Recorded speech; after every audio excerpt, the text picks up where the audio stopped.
কিন্তু যে কিলিং গুলো হয় থাকবে, কিন্তু সেখানে এভাবে অভ্যন্তরীণ হানাহানি নিহত থাকবে কিনা সেটি এটা তো আমরা তো 16 বছরে বিএনপি কিন্তু ভাঙনের দিকে যায়নি। 2-4 জন মানুষ বেরিয়ে গেছেন, কিংস পার্টি করেছেন, সেগুলো নগণ্য। যে বিএনপি তার নেতাকর্মীকে নিয়ন্ত্রণ করতে পারছে না, এই কথাটা কতটুকু সত্য?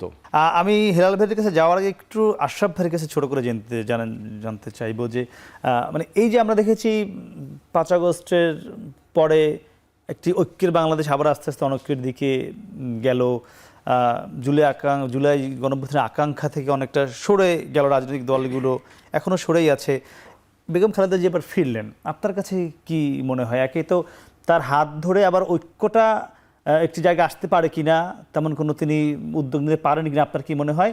পাশাপাশি জানতে চাই বিএনপিও যে অনেকটা আবার ট্র্যাকচ্যুত হয়েছে 5 আগস্টের পরে, চাঁদাবাজি, হানাহানি, নিজেদের মধ্যে অভ্যন্তরীণ কোন্দল, সেখান থেকেও আবার বেগম খালেদা জিয়ার এই ফেরার মাধ্যমে বিএনপিও আবার ট্র্যাকে ফিরে আসতে পারে কিনা, দুটি বিষয়। দেখুন, বেগম খালেদা জিয়া এখন ঐক্যের প্রতীক হতে পারেন বাংলাদেশে। কারণ আপনি যেমনটি বলছিলেন, 9 মাসের পরে আমরা আজ যখন কথা বলছি তখন বাংলাদেশের রাজনৈতিক পরিমণ্ডলে অনৈক্যের সুর। আমরা সংস্কারের প্রস্তাবনাগুলো নিয়ে বড় দলগুলোকে ভিন্ন ভিন্ন মত পোষণ করতে দেখছি। কিন্তু আপনি যে কথাটি ভূমিকায় বলেছিলেন যে গণ অভ্যুত্থানের আশা আকাঙ্ক্ষাটি কী ছিল, গণ অভ্যুত্থানের আশা আকাঙ্ক্ষা ছিল একটি গণতান্ত্রিক বাংলাদেশ তৈরি করা, যেখানে সংবিধানের ভেতরে ফ্যাসিজমের উৎপত্তি হওয়ার যে সুযোগ রয়েছে সেটিকে তিরোহিত করা, এবং শাসন ক্ষমতায় গিয়ে কেউ যেন আমরা আইনের উপরে না উঠে যাই, আমরা যেন জনগণের অধিকার নিশ্চিত করি, আইনের শাসন নিশ্চিত করি, এবং আমরা যেন বেপরোয়া না হয়ে যাই, আমরা যেন স্বৈরাচার না হয়ে যাই। এই কথাগুলো একদম আমার ধারণা বেগম খালেদা জিয়া মানে অনেকবার প্রমাণ করেছেন তার আপোষহীনতা।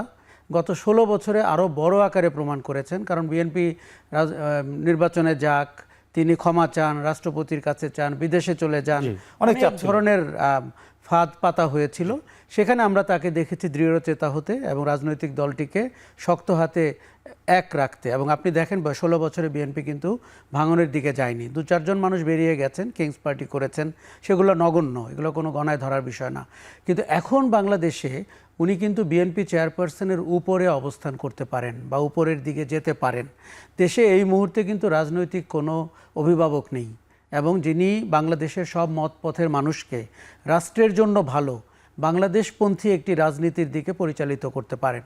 এবং বেগম খালেদা জিয়ার রাজনৈতিক প্রজ্ঞা, তার অতীতের অবস্থান সব কিছু কিন্তু সমর্থন করে। আমি তার স্বাস্থ্যের অবস্থা ভালো জানি না, কিন্তু মানসিকভাবে তাকে অনেক চাঙ্গা মনে হয়েছে। বিশেষ করে আজকে যখন উনি হেঁটে ঘরে ঢুকছিলেন, সেটি দেখে বাংলাদেশের অনেকেরই ধারণা হবে যে আপনি যখন পরিবারের সাহচর্যে থাকেন, আপনি যখন ফ্যাসিজমের আক্রোশের শিকার না হন, আপনার শারীরিক এবং মানসিক অবস্থা দুটিরই উন্নতি ঘটে। এই অবস্থায় বাংলাদেশে এখন যে অনৈক্যের সুর বা আমাদের জনগণের যে আশঙ্কা, সেই জায়গাটিতে কিন্তু উনি দারুণ ভূমিকা পালন করতে পারেন, বিশেষ করে সরকারের সাথে এবং রাজনৈতিক দলগুলোকে এক করে ফ্যাসিবাদ বিরোধী আন্দোলনের যে আশা আকাঙ্ক্ষা সেই দিকে বাংলাদেশকে নিয়ে যাওয়া যায় কিনা। তবে আমি বলবো যে গত 9 মাসে বিএনপির ব্যাপারে যে অভিযোগগুলো উঠেছে, বিশেষ করে অপরাজনীতির অভিযোগ এবং দখল, চাঁদাবাজি ইত্যাদি, এবং দলের ভিতরে কোন্দলে বেশ কিছুজন মানুষ মারাও গেছেন, এই জায়গাটিতেও তাকে নজর দিতে হবে। দেখুন, বিএনপিতে বেগম খালেদা জিয়ার একচ্ছত্র প্রভাব রয়েছে, এ নিয়ে কোনো সন্দেহ নেই। আমরা সবচাইতে করুণ মানে দুর্বিষহ সময়েও সেটি দেখেছি, আমরা সুসময়ে দেখতে চাই ওই একই কর্তৃত্ব প্রভাব তার দলের ভেতরে রয়েছে। আজকে এত প্রায় লাখো মানুষ যখন শহরে সমবেত হয়েছে তাকে সম্বর্ধনা দেওয়ার জন্য, আমি কিন্তু শৃঙ্খলার জায়গাটি খেয়াল করেছি 2-1টি ব্যতিক্রম ছাড়া, এবং যেখানে দলের কর্মীরা না সাধারণ জনগণ দাঁড়িয়েছিল সেই জায়গাগুলো ছাড়া মানুষ কিন্তু শৃঙ্খলা মেনেছে, আপনার তাকে পতাকা নাড়িয়ে অভিবাদন জানিয়েছে। এই জিনিসটি যদি বিএনপির রাজনীতিতে আমরা দেখতে পাই, বিশেষ করে অপরাজনীতি বন্ধ করার ক্ষেত্রে, সেটি দলের জন্য ভালো হবে, সেটি রাজনীতির জন্য ভালো হবে, আর গণতান্ত্রিক শাসনের জন্য বিএনপি যে একটি মানে বিকল্পহীন শক্তি হিসাবে এখন বাংলাদেশে তৈরি হচ্ছে, সেই জায়গাটি আরও পোক্ত হবে। জি, হেলাল ভাই, একটু আপনার কাছে যেতে চাই আশরাফ ভাইয়ের কথার সূত্র ধরে। এটি কিন্তু এই মুহূর্তে সবচেয়ে বড় একটি আমরাও দেখেছি বিষয় যে বিএনপি আসলে নিয়ন্ত্রণ করা যাচ্ছে না, বা বিএনপি নেতারাই পারছে না। এত বিএনপির নেতাকর্মী একদম তৃণমূল পর্যায়ে আপনাদের কথা তারা শুনছে না, এটি আমরা নানান জায়গায় প্রমাণ আমরা পেয়েছি। হানাহানি, নিহত হচ্ছে। যেটি বলছে আশরাফ ভাই, যে প্রত্যাশা করলেন যে বেগম খালেদা জিয়া হয়তো সেটি চাইলেই পারবেন না, কি মনে হয় সেই জায়গা থেকে এমন কোনো উদ্যোগ আসতে পারে কিনা? আপনি একজন কেন্দ্রীয় নেতৃত্ব। প্রথমে আমি বলি আশরাফ কায়সার ভাইয়ের কথা ধরে যে বিএনপি তার নেতাকর্মীকে নিয়ন্ত্রণ করতে পারছে না, এই কথাটা কতটুকু সত্য? এর বিভিন্ন তথ্য বলছে যে যেহেতু নিজেরা হানাহানি করছে। এটা আমি বলি, বিএনপি কোনো ক্যাডার ভিত্তিক রাজনৈতিক দল না। জি, জামাতে ইসলাম, কমিউনিস্ট পার্টি, এরা কিন্তু এটা ক্যাডার ভিত্তিক রাজনীতি দল। এটা একটা নির্দিষ্ট আদর্শ, একটা নির্দিষ্ট লক্ষ্য, একটা কনফাইন্ড জোনের মধ্যে তারা থাকে একটা, তাই না? কিন্তু বিএনপি একটা গণসংগঠন, গণমানুষের দল।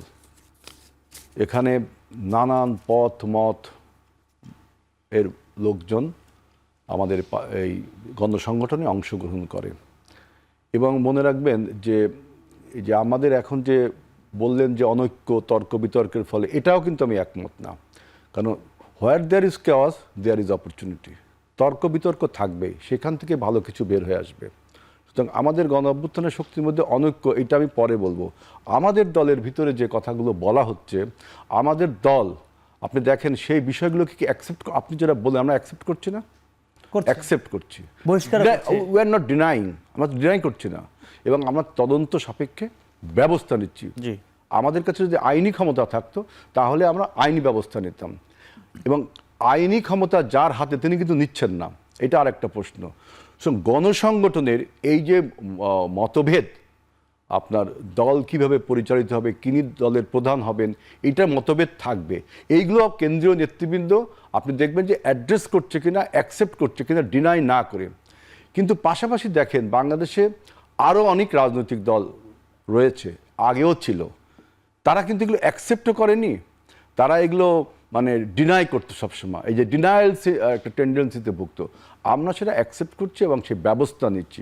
সুতরাং এখানে আপনি দেখবেন যে অন্য অন্য রাজনৈতিক দল, ইভেন সরকার বর্তমান যে অন্তর্বর্তীকালীন, তাদের থেকেও আমরা এক ধাপ এগিয়ে এই সমস্ত রিফর্মের ব্যাপারে, যে আপনার সবাইকে নিয়ে একটা ঐক্যমত করা। যেমন ঐক্যমত, আপনি বললেন যে দলগুলোর মধ্যে অনৈক্য রয়েছে, দলগুলোর মধ্যে ঐক্য আপনি কিভাবে আশা করেন? যদি সবাই মিলে আমরা ঐক্য হই, মানে আমি ঐক্য বলছি যে যেই প্রস্তাবে আপনারা দিয়েছেন সংস্কার কমিশন বা ঐক্যমত কমিশন, আমরা যদি সেই প্রস্তাবে এক হই, ওই অন্য অন্য রাজনৈতিক দলও এক হই, তাহলে বাকশালী অন্যায়টা করলো কি?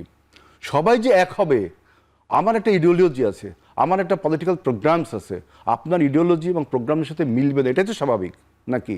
সেটা জাজমেন্ট করবে জনগণ। জি, আপনি জনগণের কাছে না যেয়ে আগেই আপনি মানে টেবিলে বসে স্কলার মতামত দিচ্ছেন, এই মতামতগুলো আমরা অ্যাকসেপ্ট করছি, স্কলার মতামত আমরা অ্যাকসেপ্ট করি, তার মানে এটাই যে universal truth, that does not true. এটাই যে ইউনিভার্সাল ট্রুথ তার না। আপনার যে প্রস্তাব, আপনার যে বক্তব্য, তার সাথে তো আমরা অনেক বিষয়ে ঐক্যমত হয়েছে না? যেসব বিষয়ে ঐক্যমত হয়নি সে তো আপনি জনগণের কাছে ছেড়ে দিবেন। যেগুলো নতুন নতুন প্রস্তাব এসেছে সেগুলোর সঙ্গে একমত কোনটিতে হননি। না না, সবকিছু তো ঐক্যমত হলে, আগে যেগুলো ছিল সেগুলোতে আপনার একমত আছেন? না না, আমরা বলছি যে দেখেন, যে 5টি সংস্কার কমিশন 794 বা 694টি প্রস্তাব দিয়েছে, এইসব প্রস্তাবে 60 থেকে 70% ঐক্যমত বিএনপি হয়েছে। অনেক প্রস্তাবে ঐক্যমত হওয়া সম্ভব হয় না, কারণ আমার তো একটা পলিটিক্স আছে, আমার তো জনগণের কাছে একটা কমিটমেন্ট আছে, একটা কর্মসূচি, একটা ইডিওলজি আছে, সেটাকে আপনার বক্তব্যে আমি তিরোহিত করে দেব, তাহলে তো রাজনীতি থাকে। কিন্তু সেই জন্য বলছি এইটা আপনি জনগণকে জাজমেন্ট করতে দেন। আপনি স্কয়ার মতামত দিলেন, কিন্তু আপনি যে বলেন বিএনপি ক্যাডার ভিত্তিক দল নয়, এটা আমরাও জানি, বিএনপি বড় দল সেটাও আমরা জানি, কিন্তু এই দুটি বিষয় বলে কি আপনি এই আমাদের দলে অরাজকতা আপনি অরাজকতা আপনি বলছেন, কিন্তু সে আমি সেরকম, আমি একজন রাজনৈতিক কর্মী হিসাবে তৃণমূল পর্যায়ে আমাদের যে বিচরণ, সেখানে আমি দেখছি যে আপনি যেভাবে বলছেন ওইভাবে আমাদের দলের ভিতরে, আমাদের দল এখন আপনার একটা সুনির্দিষ্ট নিয়মতান্ত্রিকভাবেই চলে, গণমানুষের সংগঠন। এখানে একটা কমিটি করতে গেলে মনে করেন 500 জন প্রেসিডেন্ট ক্যান্ডিডেট হয়, 400 জন সেক্রেটারি ক্যান্ডিডেট হয়, আরও লোকজন হয়, আমাদের কমিটি হয়তো 51 সদস্য বিশিষ্ট হয় বা 51, এইসব নিয়ে পৃথিবীতে আগেও ছিল, এখনো থাকবে, কিন্তু এটাকে আপনি যতটা নিয়ন্ত্রণ করতে কিন্তু এরকম নেই, আমি কিন্তু জানি। জি, পৃথিবীর সব দেশে কিন্তু এরকম না। আপনি যদি চীনের কমিউনিস্ট পার্টির কথা দেখেন, 31 সদস্য বিশিষ্ট একটা কমিটি, 200 কোটি জনগণ, সেই 31 সদস্য বিশিষ্ট কমিটি করার জন্য আপনার আন্ডারগ্রাউন্ডে কত খেলা হয়ে যায়, কত ক্লিং হয়ে যায়, কত কিছু হয়ে যায়। ভারতের কমিউনিস্ট পার্টিতে যান, ভারতের কংগ্রেস পার্টিতে যান, ইভেন এই যে মালিক ভাই যে দেশে ইমিগ্রেন্ট এখন আপনার লন্ডনের, আপনি টরি পার্টি বা লেবার পার্টিতে যান, সেই সব পার্টির ইতিহাসগুলো হয়তো আমরা জানি না, তাদের কমিটি গঠনের ক্ষেত্রে আমরা জানি না। আমরা যতটুকু জানি সেটুকু বললে, বাংলাদেশে আপনি একটা জিনিস দেখবেন যে বাংলাদেশ 71 সালে স্বাধীন হয়েছিল, শুধু মনে করেন যে সামরিকীকরণ হয়েছে বাংলাদেশে 71 সালে, তা না। সমস্ত জনগণ সামরিককরণের মাধ্যমে যুদ্ধে জড়িয়ে পড়েছে। ঠিক একইভাবে সমস্ত জনগণও কিন্তু রাজনৈতিক হয়ে গেছিল। বাংলাদেশে পলিটিক্যালাইজেশন খুব বেশি হয়েছে। বাংলাদেশের মানুষ যত পলিটিক্যাল সচেতন, পলিটিক্সের বিষয়ে যত খেয়াল রাখে, সুতরাং প্রত্যেক এই গণসংগঠনগুলো আপনার কোনো কমিটি গঠনের ক্ষেত্রে, কোনো সিদ্ধান্তের ক্ষেত্রে এই তর্ক বিতর্কগুলো থাকবে। এটা ডেমোক্রেটিক বিউটি। কিন্তু যে কিলিং গুলো হয়, থাকবে, কিন্তু সেখানে এভাবে অভ্যন্তরীণ হানাহানি নিহত থাকবে কিনা সেটি এইটা তো আমরা তো ডিনাই করছি না, আমরা নিয়ন্ত্রণ করার চেষ্টা করছি। ফিরবো।